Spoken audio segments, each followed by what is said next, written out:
Hey, welcome World Entertainment, and it looks like Mark Hamill has some harsh words about J.J. Abrams, because he's just done this roundtable with a bunch of actors.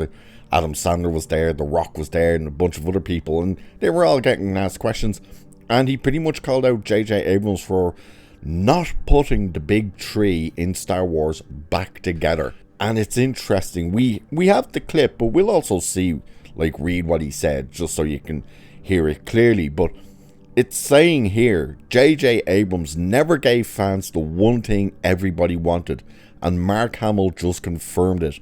In a new roundtable with THR on YouTube, Hamill revealed, while the rest of the table laughed, that Abrams never planned to reunite Luke Skywalker, Princess Leia, and Han Solo in Disney's sequel Star Wars trilogy, not even for a single scene.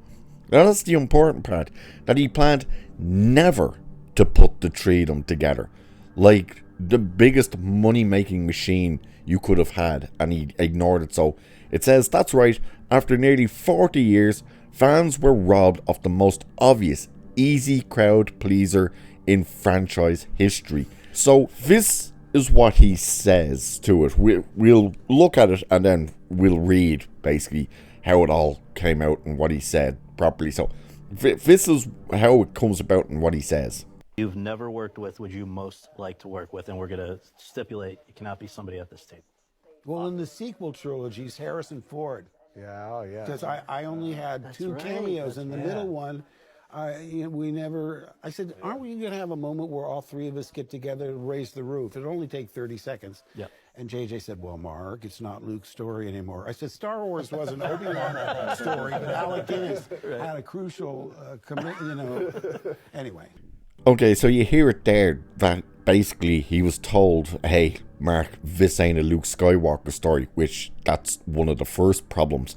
Turned out not to be any of the original character stories. But the question ended up that was asked is, which actors he's always wanted to work with, and Hamill replied, well, in the sequel trilogies, Harrison Ford. And of course, he explains that he only had these small parts and stuff.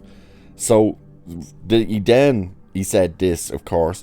I said, aren't we going to have a moment where all three of us get together to raise the roof? It'll only take 30 seconds. And JJ said, well, Mark, it's not Luke's story anymore.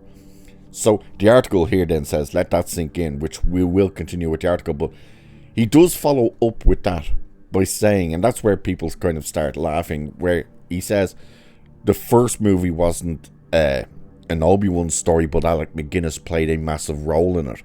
So he was basically saying and then of course he says oh, nobody listens to me.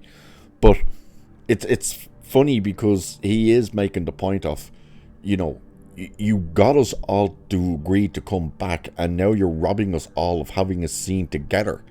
Why? And this is where this article comes in, saying Abrams, the so-called fanboy director hired to revive Star Wars, actually told Luke Skywalker that Star Wars wasn't about him anymore. And that is one of the key things there. Now we know why JJ didn't want to use Mark Hamill, because he has been heard saying that he doesn't think Mark Hamill is a good actor, which realistically, he's not a great actor. But at the same time, you're bringing back Star Wars, you're bringing back the big tree, all of them as well, if you really want to go into it, not just Han, Luke and Leia, but you're bringing back C-3PO, R2-D2 and of course Chewbacca, and you never put a single frame of footage in 3 movies of all of them together. And don't forget, when people saw that trailer for Rise of Skywalker and saw C-3PO saying, I'm taking one last look at my friends, everybody's reaction to that was, where are they? I don't see your friends there, dude. These people you've only met 2 minutes ago. What are you talking about? So, it's saying here, this is the same franchise that made Abrams rich off nostalgia, reboots, and recycled plot lines, and yet he couldn't be bothered to shoot a single scene reuniting the trio that built the galaxy far, far away. Hamill shrugged it off with his trademark sarcasm, saying, anyway, nobody listens to me. But the fans were listening and they noticed, and now years later with The Mandalorian and Grogu set to hit theaters this May, the first Star Wars movie since Abrams-led disaster, it's clear how badly the sequel trilogy burned the fan base. After the release of The Last Jedi sent Star Wars fans packing, they brought back Abrams for Rise of Skywalker, which flopped in 2019. And that is amazing to say. We have the first ever billion-dollar flop because we now know how much they actually spent on The Rise of Skywalker, a movie that just about made over $1 billion and didn't break even, which is insane to say. So Star Wars films went dark for 7 years. Only Disney Plus shows like The Mandalorian, Andor and Ahsoka managed to keep things alive.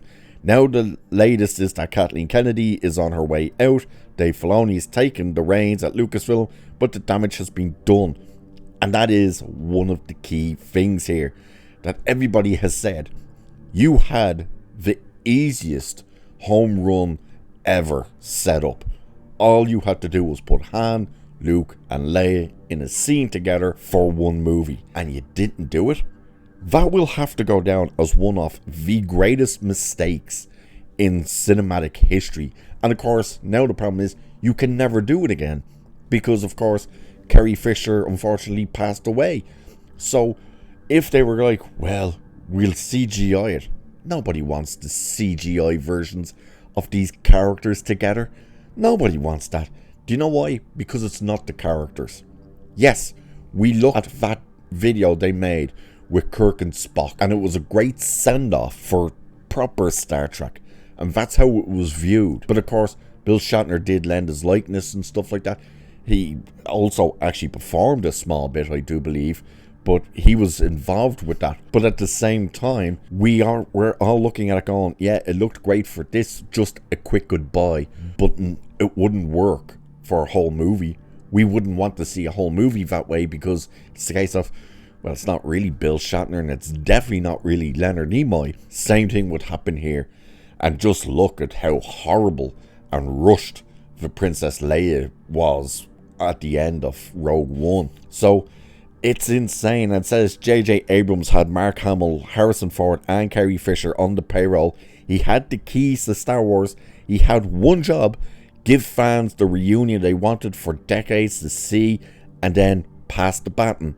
Instead, he gave us broken plot lines, retconned lore, and nostalgia bait with no payoff. It's almost impressive how badly he fumbled the easiest layup in movie history, which is exactly what we've just said about just put them on together.